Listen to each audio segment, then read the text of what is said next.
Então, muito boa noite. Eu sou o Tiago. A gente vai fazer um podcast sobre a Guerra de Secessão Americana, né? Ou Guerra Civil Americana. E pode se apresentar aí. Boa noite, eu sou o Victor e serei o segundo integrante do tema. Beleza. Então, o que que a gente vai fazer?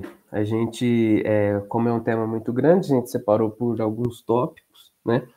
O primeiro tópico aí seria o da eleição americana, né? Entre o Lincoln e o John Breckinridge. E para poder dar continuidade, a gente vai falar sobre o conflito em si. E aí, depois, posteriormente, a gente vai falar sobre a Era Dourada, né? E as consequências e o final da Guerra Civil, certo? Isso. Beleza. Então, Victor, você quer falar sobre um pouquinho sobre como que foi a eleição aí norte-americana nesse período? Ah, sim. Primeiro que só dando uma explicaçãozinha, uma explicação do porquê a gente separou nessas três partes, é que de o conflito ser o assunto central, as eleições é para dar uma recapitulada e a Era Dourada vai ser para dizer as consequências, para não ficar muito vago.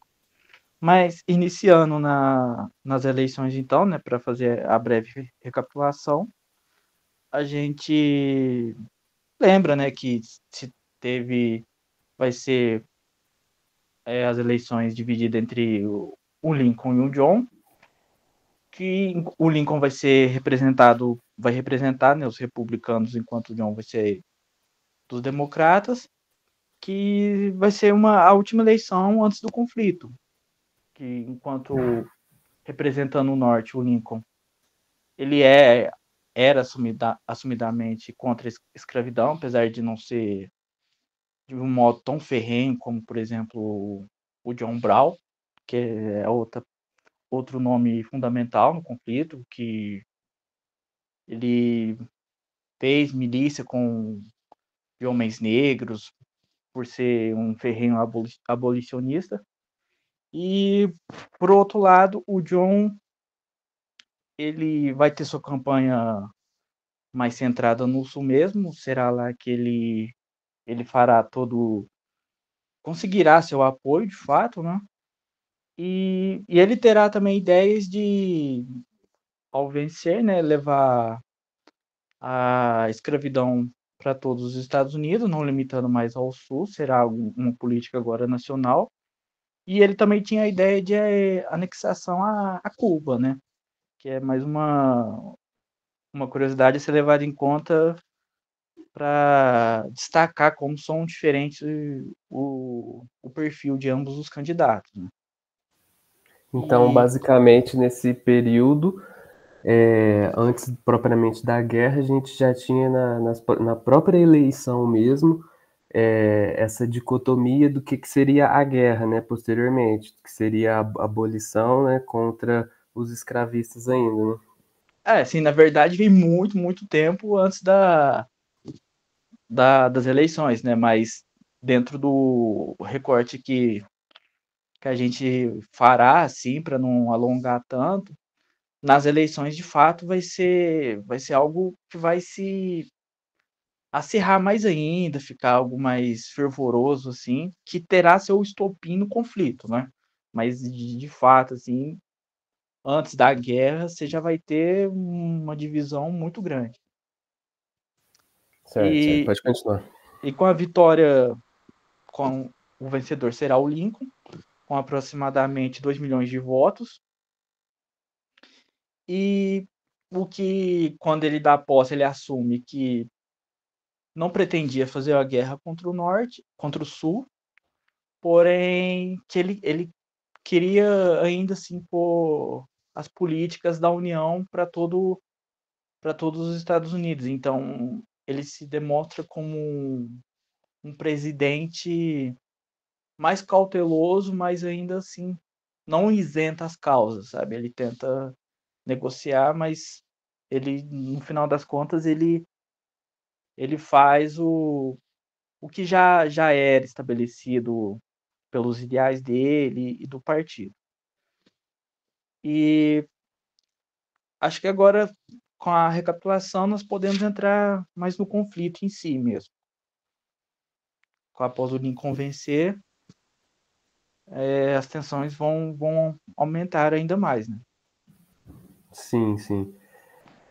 Então, eu acho que esse tipo de, o conflito em si, ele é um conflito bastante interessante porque ele é um conflito separatista de guerra, né? Então, ambos os lados eles tinham uma mentalidade bem diferente uma da outra, né? Por a gente considerar o mesmo país, né? E foi uma Isso. guerra muito grande, né? Praticamente envolveu todo o território, né? Isso. E até um dos autores da bibliografia, né? André Martin, um dos que nós iremos usar. Ele detalha bem também a questão desse como isso fica assim algo de um divisor de água extremo.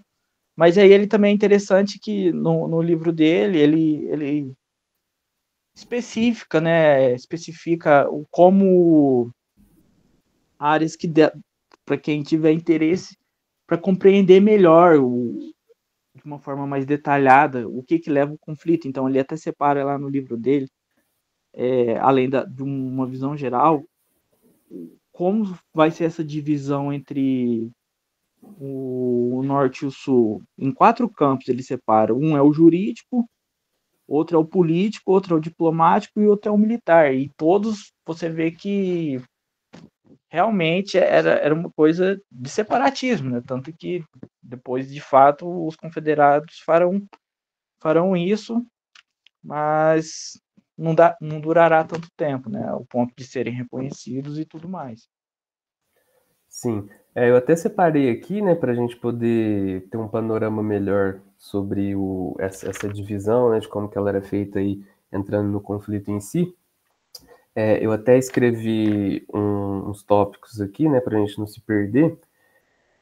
Os exércitos da União, né, que é o norte, estavam sob o comando do general Ulysses Grant, né? E aí a gente sabe que o norte ele contava com soldados mais bem equipados, né? Eles tinham um maior número de soldados, né? Tanto porque a região norte ela era muito mais povoada, né, do que a região sul do país, e também já era muito mais industrializada, né? Que a gente leva a crer também que os próprios equipamentos, né, do soldado, as armas de guerra, elas eram muito melhores para a região sul, desculpa, para a região norte do que pela região sul, né? Os sulistas eles estavam sendo comandados pelo general Robert Lee, né? Eles tinham uma tradição militar, o sul, né? Eles tinham comandantes experientes, né? Como o próprio general Robert Lee, mas eles eram mais pobres no geral, né? E eles não tinham tanto a ajuda do Estado, porque literalmente eles estavam brigando contra o Estado em si pela sua separação, né? Então foi uma guerra muito mais dura pro lado do Sul, tanto é que existem documentos falando que, por exemplo, soldados do Sul, alguns nem tinham calçados para usar, alguns usavam roupas de lã, né? Rifle de tiro único. Então eles eram tecnologicamente muito mais atrasados do que o Norte para esse conflito, né? E, e aí a gente vê que foi um conflito muito mais difícil para o Sul, né? Tanto é que o spoiler aí, né? No final da guerra, o Norte sai vencedor, né? Sim, sim. E falando sobre diferentes versões, para quem tem interesse em leituras mais aprofundadas, é interessante destacar também que o próprio autor, o André Martin, ele ressalta que sobre as versões da guerra, se difunde posteriormente, após o término dela, duas principais versões. Uma delas vai ser uma, uma versão mais social, chamada de versão sociológica mesmo, e uma outra chamada de versão geopolítica. E o que vai diferenciar elas? A, a versão sociológica, ela praticamente ela fala mesmo que o que se consolidou, a versão consolidada, né, que se fala até os dias de hoje, e é a principal, que fala que o motivo principal do conflito foi a diferença de mentalidades, né? Podemos assim dizer, que no caso é a escravidão. Então, se por um lado o Sul ainda acreditava que não só deveria ter, mas que era um direito possuir escravos, e o Norte repudiava, essa vai ser a chamada versão sociológica, né, que vai afirmar que o principal motivo é social, por ter ocorrido a guerra. Enquanto a versão geopolítica, ela vai focar mais em temas de poder mesmo. Vai falar que o principal motivo é porque você tinha dois lados, apesar com diferentes mentalidades, mas dois lados muito poderosos que entraram em discordância, ou seja, é uma coisa mais de divergência de Estado, de política, de poder, realmente de uma área mais da geopolítica mesmo. Então, ela vai se opor à versão sociológica, né, que é a versão principal hoje disseminada, e ela discorda, né, dela, afirmando que é mais uma, uma desavença, né, por assim dizer, e que por isso vai, vai ter um conflito mais por uma perspectiva mais de Estado, né, de hierarquia, e não meramente social. E que vai ser interessante também, estendendo um pouco aqui sobre esse tema das versões, é que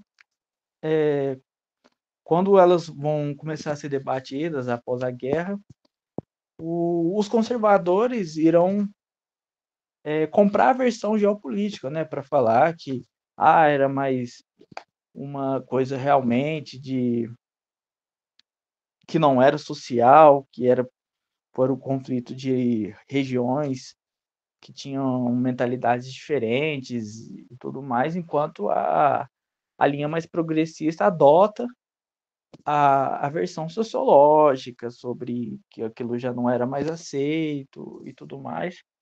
Só que o mais curioso vem ainda depois, que será no século XX, onde essas versões mudarão de lado para quem os adota, né? Então, os conservadores já eles vão ficar com a versão sociológica, então eles vão pegar essa versão de que apesar de ser uma coisa no sentido de direito, eles vão preferir essa versão para falar que agora não precisa fazer mais grandes mudanças, já que se for olhar pelo lado deles, eles perderam aquele conflito não só no campo militar, mas no campo moral, cosmológico, de filosofia de vida. Então, vendo que já o mundo tinha mudado drasticamente, então aceitaram e para evitar novas mudanças, eles vão escolher agora a versão sociológica, né, que antes não era a que eles utilizavam.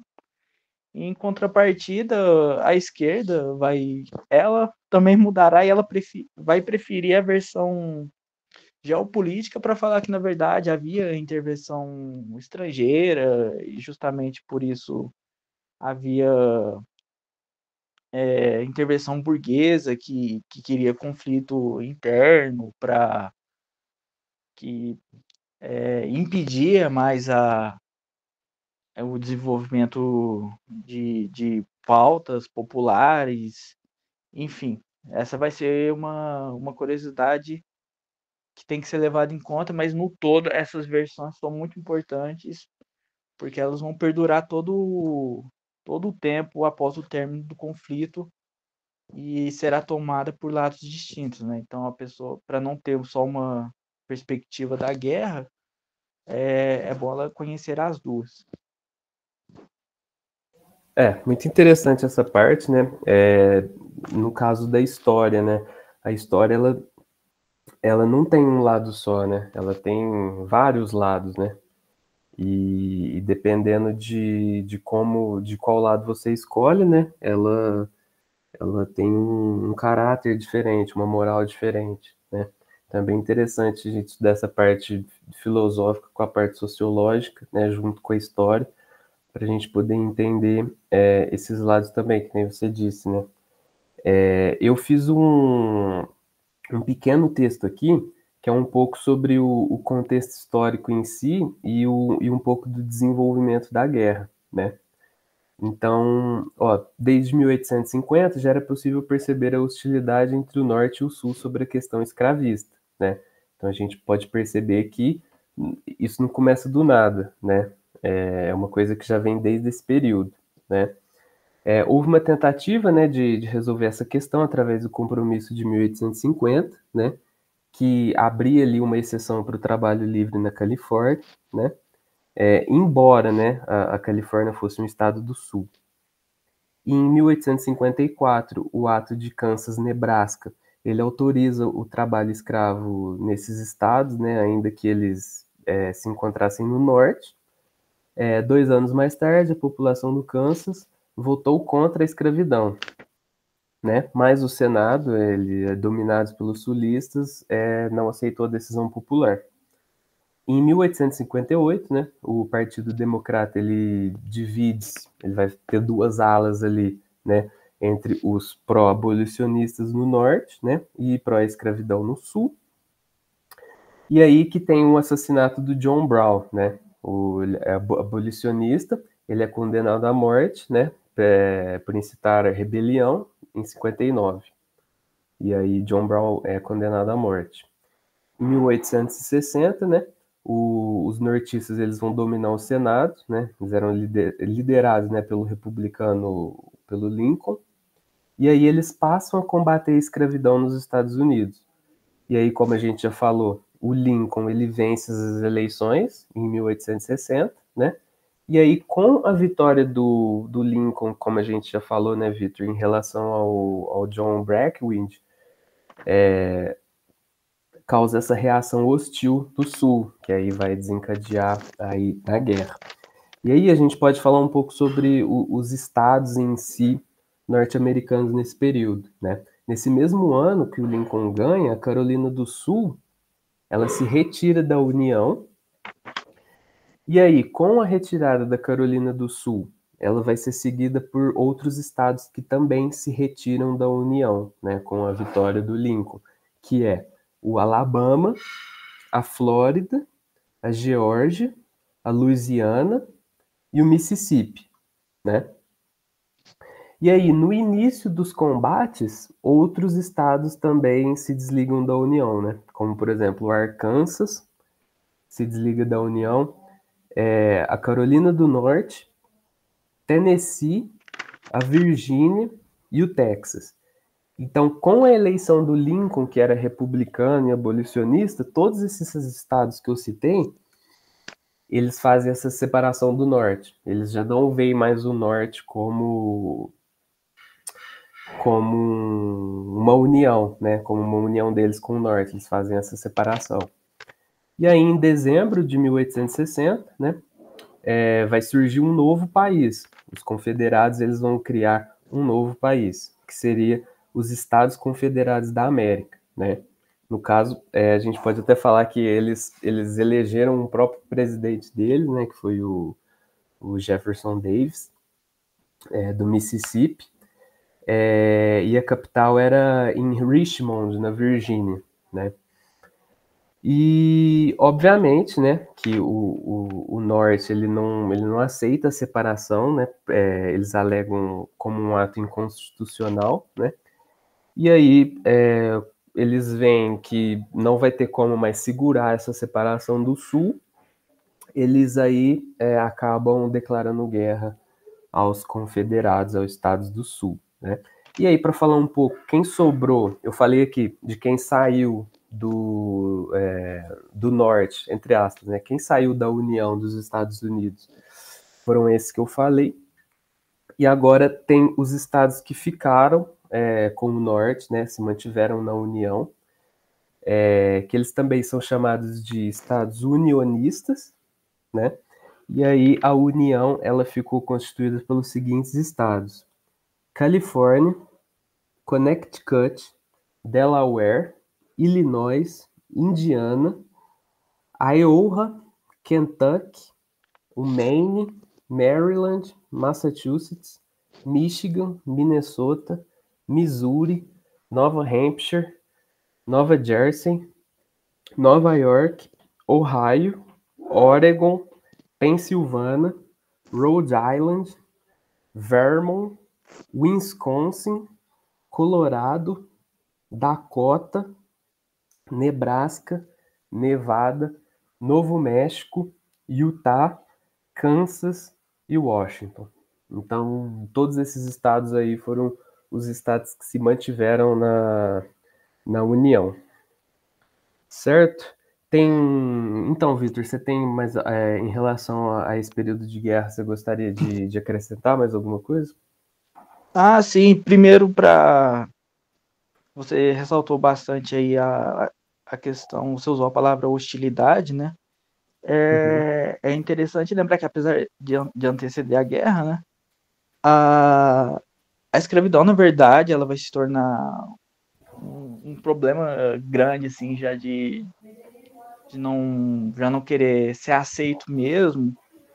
Vai ser 1820, que vai ser onde vai surgir o Compromisso de Missouri, que vai ser, que no caso, dentro da nossa bibliografia, o André Martin vai colocar como principal problema dentro da área jurídica, né? Tem as 4 áreas que eu disse lá que ele ressalta serem a serem principais aulas para o entendimento do conflito. E então é muito interessante lembrar que vem de muito antes, né? Na década de 50, isso vai intensificar muito até um pouco antes das eleições, mas depois, quando no período das eleições também, até quando tiver o estopim surgir o conflito. Mas isso vem desde do início do século XIX já, então já É uma vinha. coisa bem antiga, né, nos É, Estados Unidos, né? sim, já vinha sendo discutido, né, a questão dos abolicionistas e tudo mais, e os Estados Unidos era ainda dos poucos países em pleno século XIX que ainda tinha isso. O outro desse pouco aí é o Brasil, né, para fazer um parênteses. Então, mas isso ao passar das décadas vai se tornando cada vez mais conturbado, né? Então, a gente estava ressaltando aqui que nas eleições do Lincoln isso vai se tornar cada vez mais intenso, mas foi uma intensificação desde do início do século XIX, né? O que eu acho Porém, legal que pra gente colocar, né, é que na história nada começa do nada, né? Por exemplo, esse ódio, né, entre norte e sul, de abolicionista e escravista, ele não começa ali em 1850 e 1860, né, com a eleição do Lincoln. A gente tem que entender que na história, né, as coisas acontecem muito de trás, né? E aí elas vão se intensificando para poder chegar num período em que realmente aconteça o conflito. Mas tudo praticamente, né, já é de muito, lá vem tudo de lá de trás, né, para poder chegar a como aconteceu, né, no caso, o conflito, né? Como tudo na história, né? Por exemplo, que nem a gente estuda, né, que, por exemplo, a passagem da Idade Média para a Idade Moderna, né? Ninguém acorda no outro dia e fala, agora a gente é uma sociedade moderna, né? É tudo... o passado, ele demora para acabar, né? E a gente vai ter essa percepção só no futuro, né? Mas é só um parênteses que eu quis falar sobre isso que você disse. Ah, sim, não, mas isso daí é bom ressaltar, porque vai ser. Você destacou que isso ela é uma característica da história, e de fato, porém, na verdade, ela também vai ser um pouco além, vai ser uma característica das ciências humanas e sociais em geral, né? Então, pegando áreas muito próximas à nossa, como filosofia, sociologia, ciências políticas, antropologia, qualquer mudança que se tenta fazer dentro perspectiva dessas áreas são mudanças muito graduais que se demoram muito. Então, acontece muitas vezes de ter teóricos e a teoria do, do responsável, né, por assim dizer, ela vai ser aplicada e o cara nem no mundo já está mais, né, já morreu. Então, isso vai ser uma característica realmente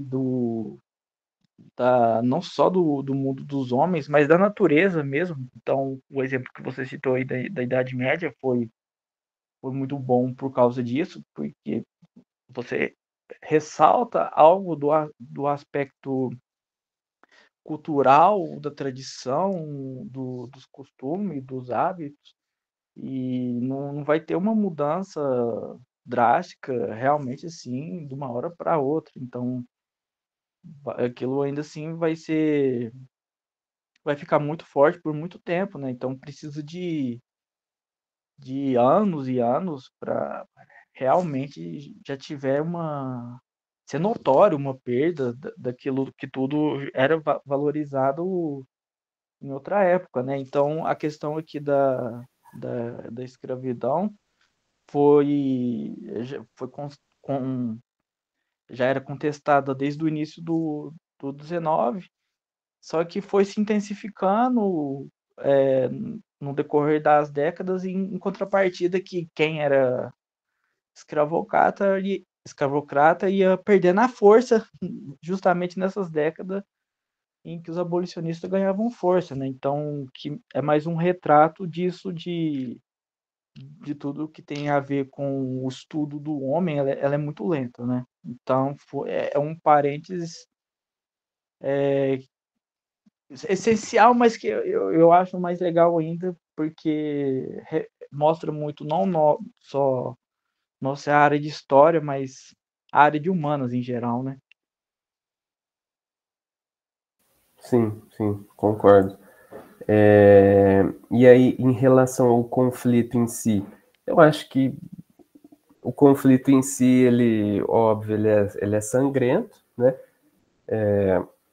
Houve perda para os dois lados, né? Inclusive, teve alistamento forçado, né? Quando se não tinha mais gente para colocar lá, eles alistavam gente forçadamente, né? Para poder lutar. Você queria falar alguma coisa específica sobre o conflito, a guerra em si mesmo?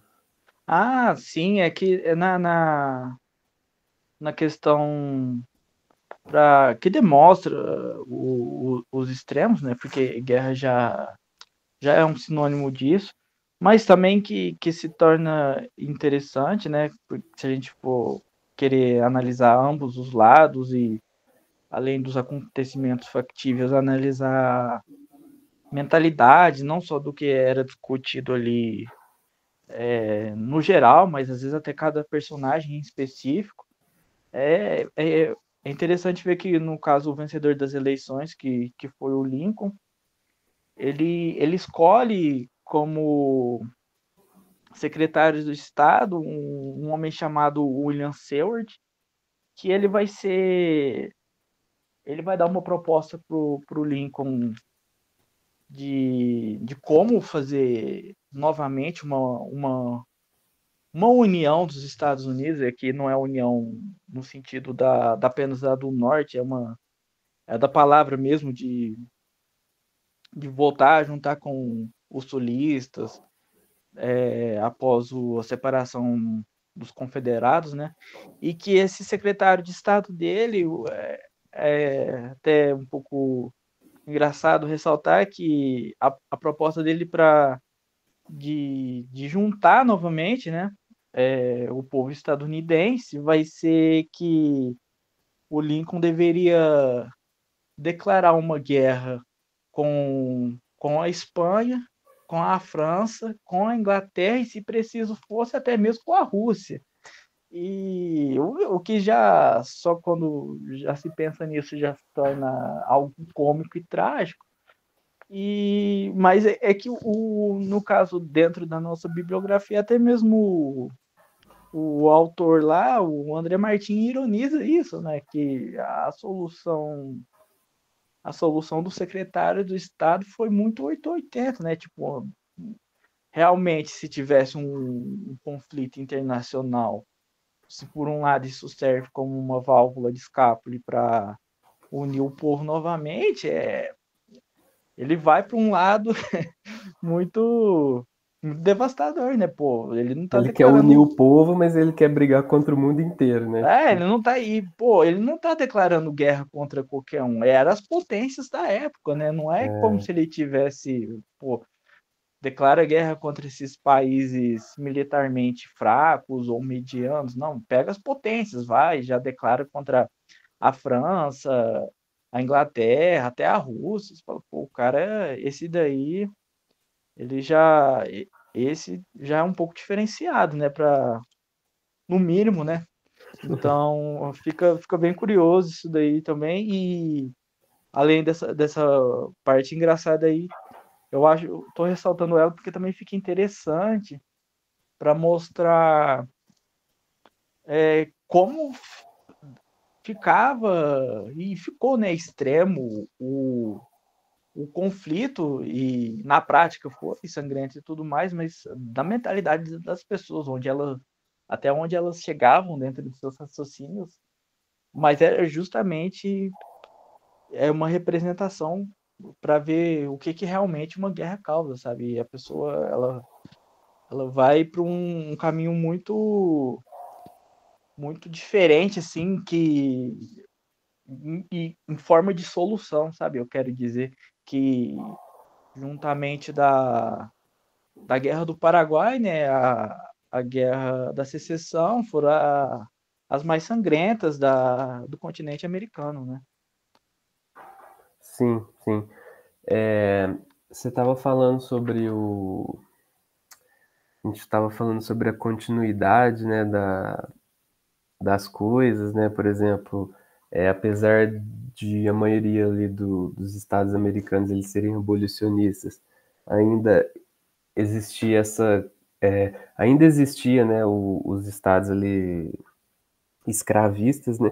Me lembrou daquele livro do Arnold Maier, né? A Força da Tradição, que ele vai falar ali da Primeira Guerra Mundial, né, em 1914.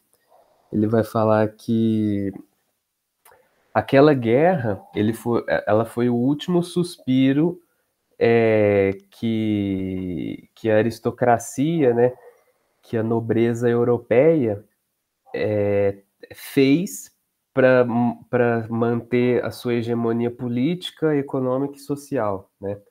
Então ele fala que essa guerra, a Primeira Guerra Mundial, não é uma coisa moderna, né? Ela não é uma guerra moderna, ela é uma guerra da tradição aristocrática, da nobreza europeia.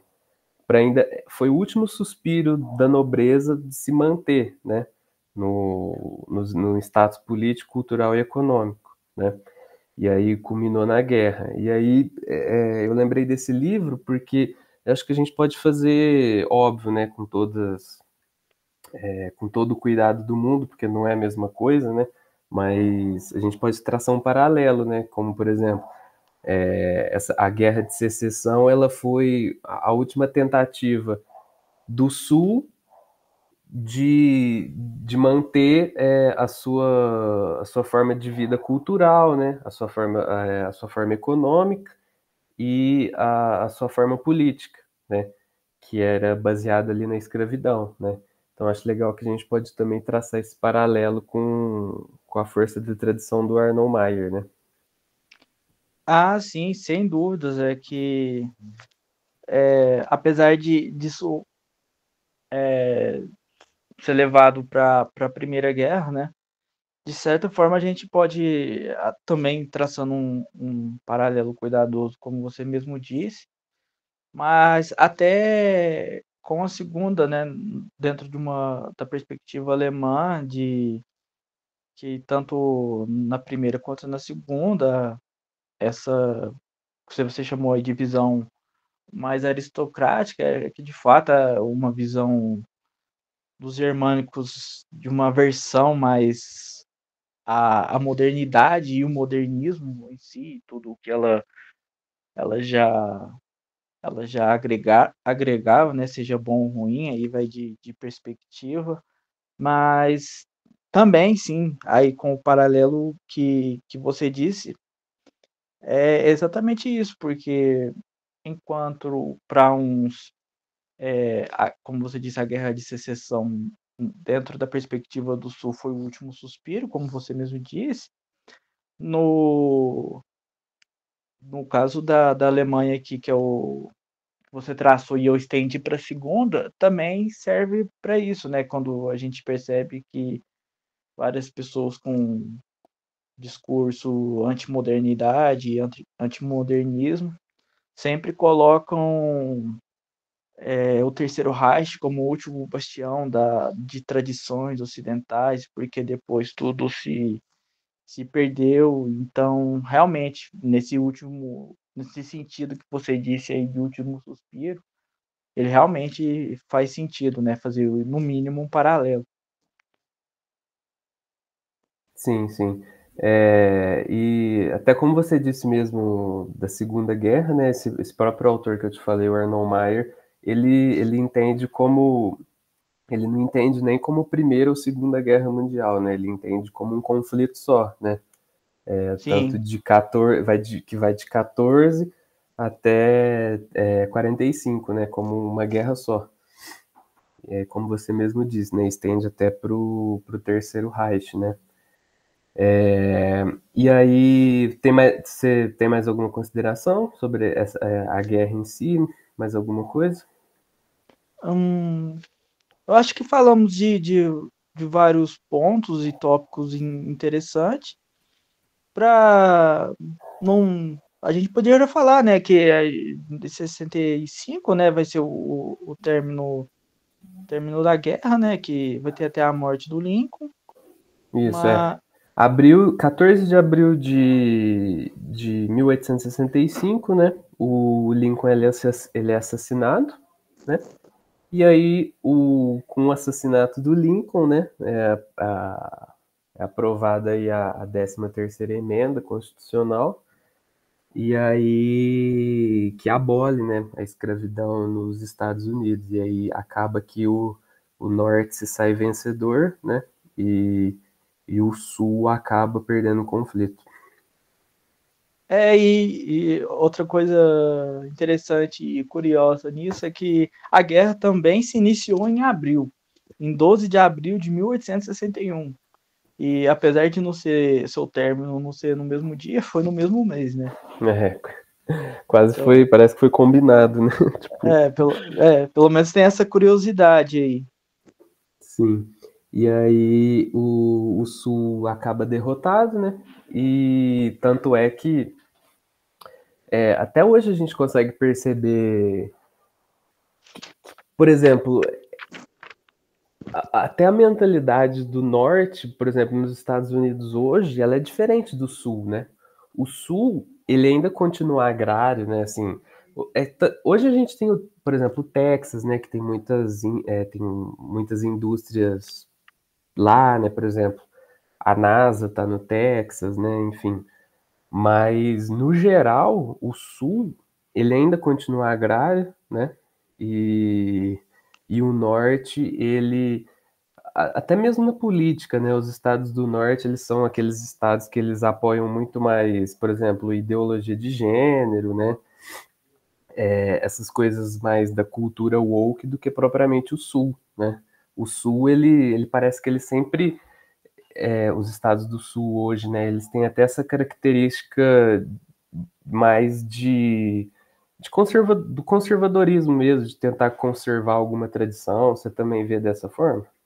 Ah, sim, tanto que Em relação ao norte, por exemplo, Califórnia, né, está entre os estados estadunidenses que mais tem imigração e que se costuma ter mais o apoio da esquerda, assim, tem uma maior imigração diversa, seja de asiático, mas também principalmente mexicanos ali, né, que são Uhum. muito próximos. E sim, num geral, de uma forma mais didática, chega-se a essa conclusão mesmo, que o norte fica ganha mais um apoio e apoia, né? Está mais correlacionado com a esquerda. Em contrapartida, o sul, até os dias de hoje, prefere uma coisa mais pé no chão, assim, seja conservadora ou até neoconservadora, né? Então, Eles são mais resistentes a mudanças sociais no geral, né? sim, sim, de fato é notória essa divisão deles até os dias de hoje. Sim. Aí a gente chega como a gente já está falando, né? A gente chega nas consequências, né? A gente chega aí na Era Dourada, né? E nas consequências que a guerra teve, né? No país. Uma das consequências a gente já falou, né? Que é essas características do estado norte, do sul dos Estados Unidos. Você quer falar um pouquinho sobre a Era de Ouro? Ah, sim, é um conceito do escritor estadunidense chamado, qual que era mesmo? É, Mark Twain. Sim, isso. É um recorte de que ele faz, né, após a guerra, que vai de 1865 até 1890, né, que vai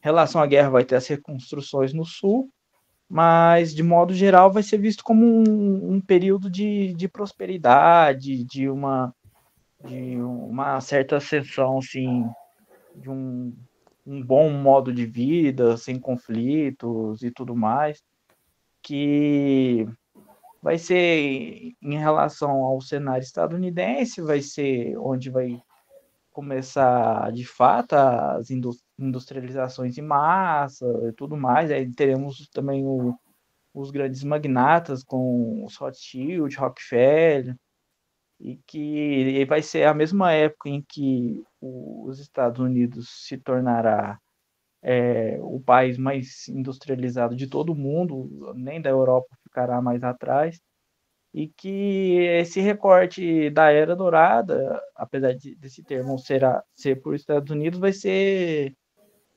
um bom é um bom recorte da história para mostrar como se estava todo o Ocidente na questão de transição, de mentalidade, modo de vida, que tudo que tem em relação à modernidade, né? Porque será o mesmo período de que teremos a famosa Belle Époque na França, e ainda também estará em vigência a Era Vitoriana na Inglaterra, que serão todos períodos caracterizados pela uma certa prosperidade, né, podemos dizer. Então, fazendo correlação dos Estados Unidos com esses outros países do mundo, vai ser a época, né, que já vão ter esse tipo de mudança drástica, né, que teremos em relação à modernidade, que vai se consolidar, será no século XX. Então, Se a gente fosse colocar em um gráfico, né, por exemplo, a influência dos Estados Unidos no mundo, né, a gente pode dizer que com o final da guerra, a Guerra Civil Americana, o poder dos Estados Unidos ele é crescente, né, até os dias de hoje, né, e a gente pode colocar no outro eixo a Europa, né, que depois desse período ela vai entrar ali nas duas guerras, né? E aí vai culminar aí nesse maior conflito, e aí depois é só declínio, né? A gente consegue perceber que a Europa ela deixa de ter o status ali de, de hegemonia global, né? Tanto econômica, cultural, e ela começa a declinar. Você também concorda com isso? Que os Estados Unidos ele é um gráfico ascendente, a Europa vai declinando? Ah, sim, de, de fato, a ascensão estadunidense como potência, né, que conhecemos hoje, ela vai se iniciar no final do século XIX, né, que a partir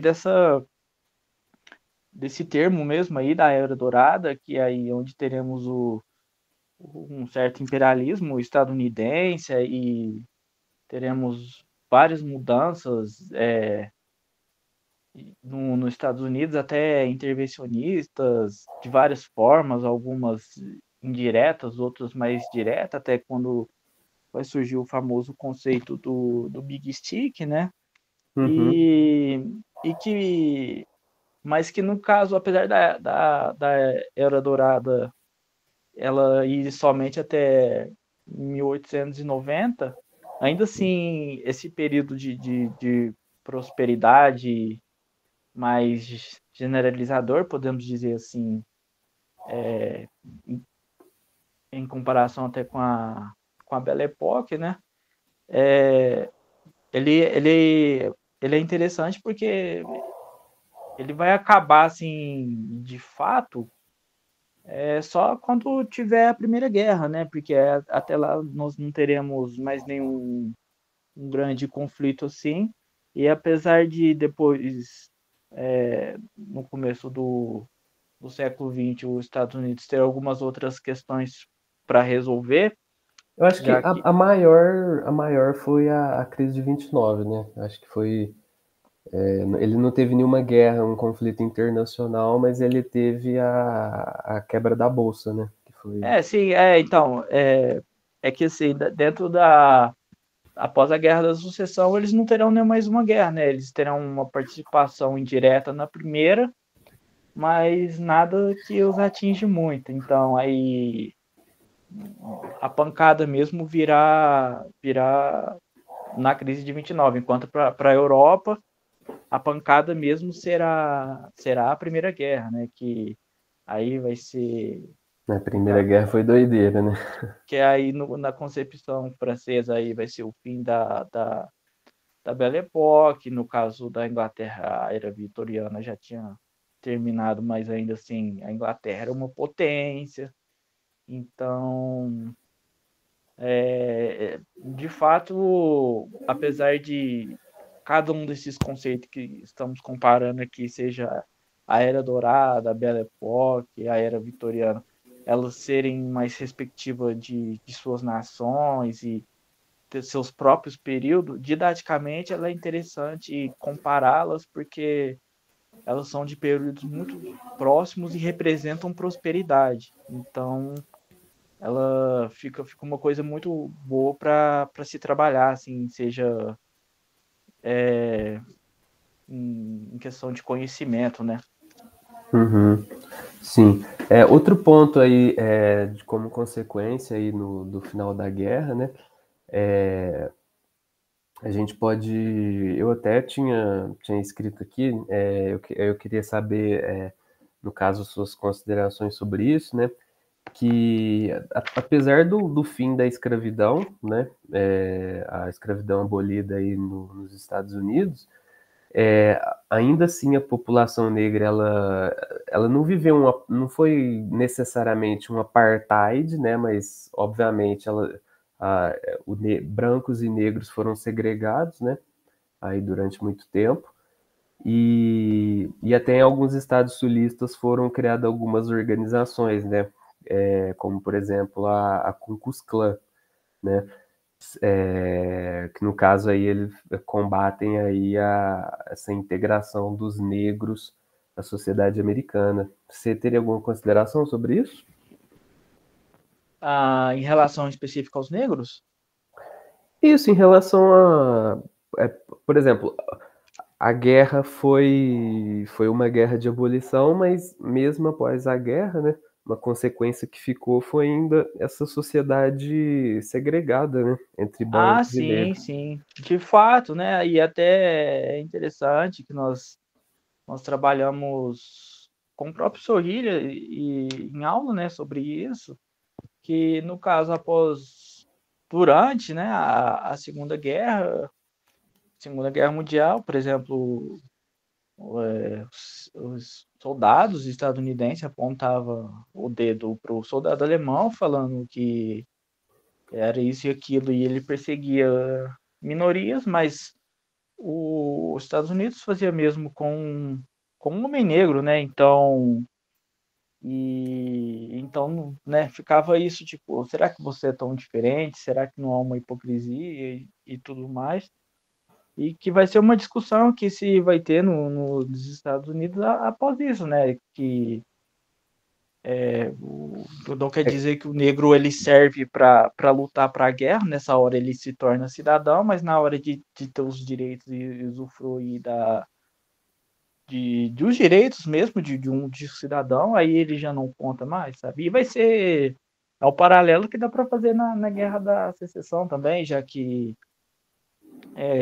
lá teremos, né, do lado do norte soldados negros, mas que no momento de batalha serão necessários, mas é aí que depois não vão, não serão devidamente, né, reconhecidos, mas que vai perdurar muito, né? Porque olha, por exemplo, estamos falando da Guerra da Secessão e também da Segunda Guerra Mundial. Olha o quanto tempo tem aí e a discussão foi mais ou menos a mesma, né? Então isso vai mudar, né? Na verdade, vai ser somente na segunda metade do século XX, onde terá uma ascensão de movimentos atrelados ao marxismo, mas não só isso, aí depois teremos um que muitos chamam de identitários, o que seria uma espécie de neomarxismo, já que agora a esquerda muda seu objeto de central de defesa, né, que era dentro da perspectiva do marxismo ortodoxo seria o proletariado, então a luta de classes, agora costumam ser certas minorias, né?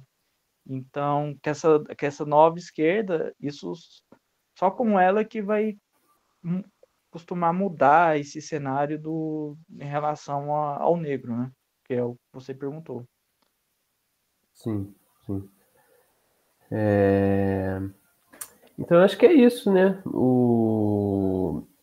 A gente pode dizer que mesmo após essa guerra, né, ainda existe consequências até hoje nos Estados Unidos, né, de brancos e negros, né, por exemplo, até hoje, né, existe bairros, você vai no Bronx, né, bairro de negro e bairro de branco, né, você tem igreja de negro e igreja de branco, né, acho que até hoje a gente consegue perceber que é um país segregado, né, apesar de tudo, né, ainda existe uma divisão, né, racial nos Estados Unidos, né, até hoje.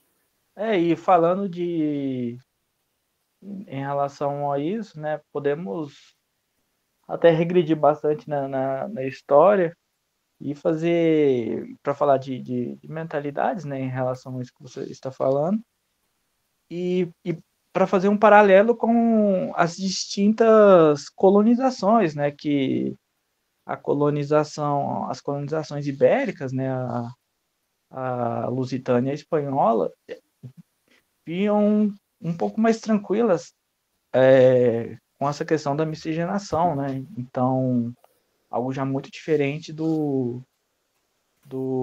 ingleses, que realmente já não gostavam tanto de se misturar, e é algo que vai mudar, vai ser bem notório para quando formos comparar os diferentes colonizadores, né? Então, por isso que hoje o Brasil ele é visto como mais miscigenado, em contrapartida dos Estados Unidos, apesar de ter um número considerável de negros, costumam ser mais separados, porque, de fato, em sua história, né, não se teve essa mistura, né, já que o homem inglês era mais avesso, né, essa ideia de miscigenação comparado com o português e o espanhol.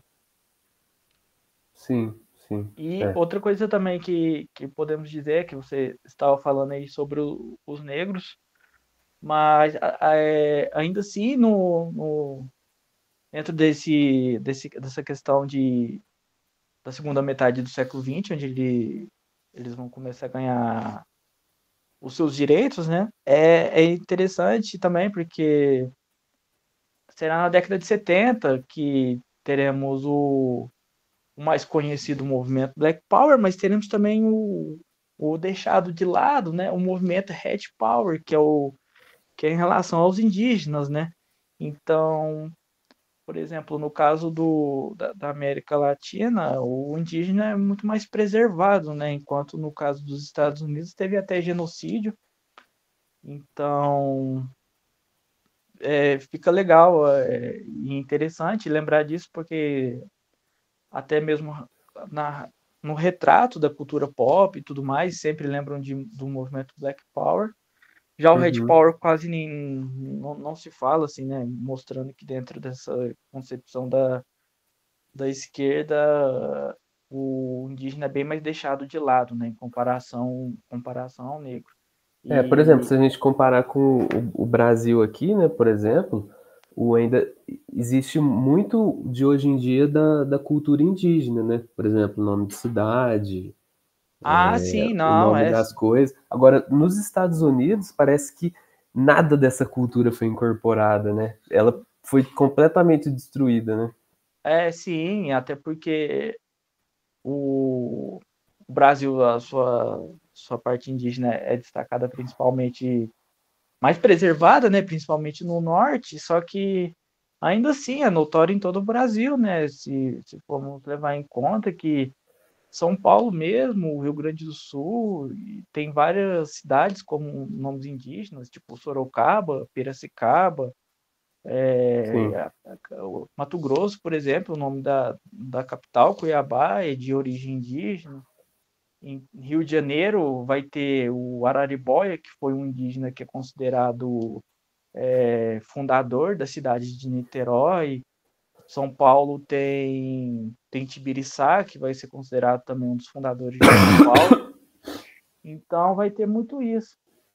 E sem falar que, no caso dos países vizinhos aqui, hispânicos, também é muito assim também, porque a, a Argentina, né, vai desenvolver o conceito de gaúcho, que eles vão chamar de melhor de dois mundos, que seria o mestiço entre o branco e o vermelho, né, que é o indígena, e que é mais um retrato dessa questão de uma valorização maior do indígena, né? E sem falar que no Brasil nós teremos José de Alencar, que vai ser, pleno século XIX, vai ser um grande nome que vai falar da questão do indígena e vai ser um romântico em relação a isso, né? Com o livro O Guarani, Iracema.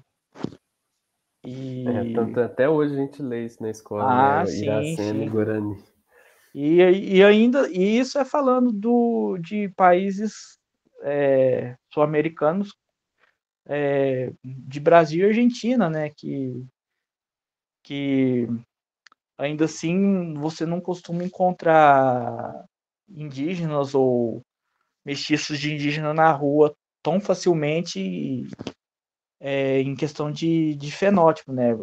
Principalmente em comparação com os países do Pacífico, né? Como Peru, Bolívia, Chile, que aí realmente você vê que as pessoas possuem mais traços indígenas, né? Então, até países como o Brasil e a Argentina, que não se tem essa valorização, no questão do Peru, por exemplo, né, a valorização é muito maior, né? Sim, sim. Então, eu acho que a gente já está com um tempo bastante grande aqui, né, de podcast. Eu acho que é isso, eu acho que a gente falou um pouco sobre tudo, né, pelo menos em relação a você trouxe bibliografia, né, a gente falou sobre pelo menos a gente falou um pouco sobre cada parte aí da Guerra Civil Americana. Eu acho que eu não tenho mais nada para acrescentar. Acho que seria isso. Você gostaria de falar alguma coisa agora no final? A gente pontuou bem, né, as três etapas. A primeira para servir como recapitulação das eleições, falamos do assunto central que é a guerra, depois falamos um pouco das consequências das consequências da guerra, né, em específico fazendo um paralelo lá da Era Dourada, e acabamos agora no final fazendo um parênteses um pouco fora da curva, né, assim, falando da questão não só dos indígenas, mas dos negros, mas que tudo tem a ver com a área, né, com história. Sim. Então, mas ainda assim eu acho que tá tranquilo, então, acho que já tá para fechar o assunto, porque falamos bastante já. Eu Eu acho que acho eu que a não gente tenho, está com mais de uma hora, na verdade. eu acho que eu não tenho mais nenhuma consideração. Não, beleza, então. Então, Certo. o nosso trabalho foi esse, né? Guerra de Secessão, Guerra Civil Americana. E então é isso. Muito obrigado. Obrigado.